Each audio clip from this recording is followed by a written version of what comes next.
Assalamualaikum warahmatullahi wabarakatuh. Oke, jumpa lagi dengan Ibu Devi. Kita kali ini akan membahas tentang enzim. Lebih luas lagi dari pengertiannya, cara kerjanya, kemudian mekanismenya, fungsinya, dan masih banyak lagi. Untuk lebih jelasnya, kalian simak tayangan YouTube ini. Sebelum kita melakukan praktikum, kita harus cari tahu dulu apa itu enzim. Enzim merupakan biokatalisator yang mempercepat reaksi biologis tanpa ikut bereaksi. Nah, struktur enzim dibagi menjadi dua bagian. Ada yang apoenzim dan gugus protestik. Kalau apoenzim, ini tersusun dari protein. Sedangkan gugus protestik dia tersusun dari non-protein. Kemudian sifat enzim itu dibagi menjadi 4. Yang pertama ada biokatalisator, yang kedua dia bekerja secara spesifik, kemudian bersifat bolak-balik, dan yang terakhir dia adalah mirip protein. Nah, sudah cukup jelas kan dua pengantar mengenai enzim? Sekarang kita melakukan praktikum. Selanjutnya, judul praktikum ini kita beri nama Uji Aktivitas Perbandingan Enzim Bromelin dan Enzim Papain terhadap pengempukan daging sapi. Tujuannya adalah untuk mengetahui perbandingan aktivitas enzim bromelin dan enzim papain terhadap pengempukan daging sapi. Alat dan bahan yang diperlukan, yang pertama kita sediakan 2 piring plastik, kemudian ada 2 mangkok, blender, spatula. Sedangkan untuk bahannya kita berikan daging sapi 1/4, kemudian ada buah potong nanas dan buah potong pepaya. Selanjutnya adalah prosedur kerja.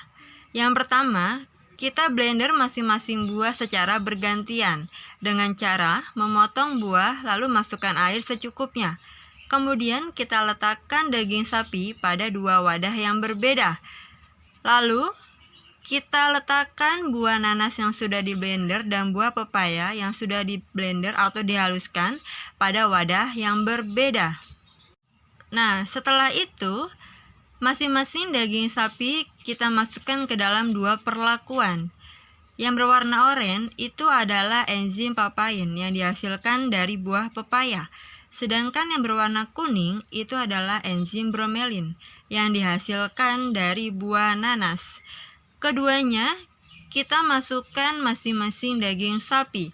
Kemudian kita diamkan dalam suhu ruang selama 60 menit atau 1 jam. Selanjutnya, dari hasil pengamatan kita dapat melihatnya. Gambar yang paling atas itu merupakan enzim papain, di mana setelah kita melakukan perendaman, kemudian kita sentuh menggunakan jari dan kita pegang lalu amati. Sedangkan gambar yang paling bawah itu adalah enzim bromelin. Enzim bromelin sama, kita sentuh menggunakan jari lalu kita amati dengan cara memegang daging tersebut. Dari kesimpulannya, enzim bromelin atau yang dihasilkan dari buah nanas, dia menghasilkan warna dagingnya berupa merah pucat, sedangkan teksturnya itu lebih empuk atau lunak. Baunya dia amis tapi bercampur dengan aroma nanas, sedangkan enzim pepaya atau enzim papain ini menghasilkan warna dagingnya merah segar, teksturnya empuk saja, sedangkan baunya amis seperti khas daging sapi. Nah, kalian sudah lihat kan tayangannya? Jangan lupa ya di like, komen, dan subscribe. Nah, nanti untuk tugasnya, kalau enzim sepertinya Ibu nanti akan melakukan praktikum tapi kelompok aja. Nah, nanti praktikumnya bisa perwakilan dari kelompok 1 atau kelompok 2 untuk praktikum tentang enzim, karena kalau enzim itu kan luas pembahasannya. Jadi harus dilakukan praktikum. Nanti tugasnya bisa dilakukan di rumah masing-masing. Sekian dari Ibu, terima kasih, tetap semangat menjalankan PJJ-nya.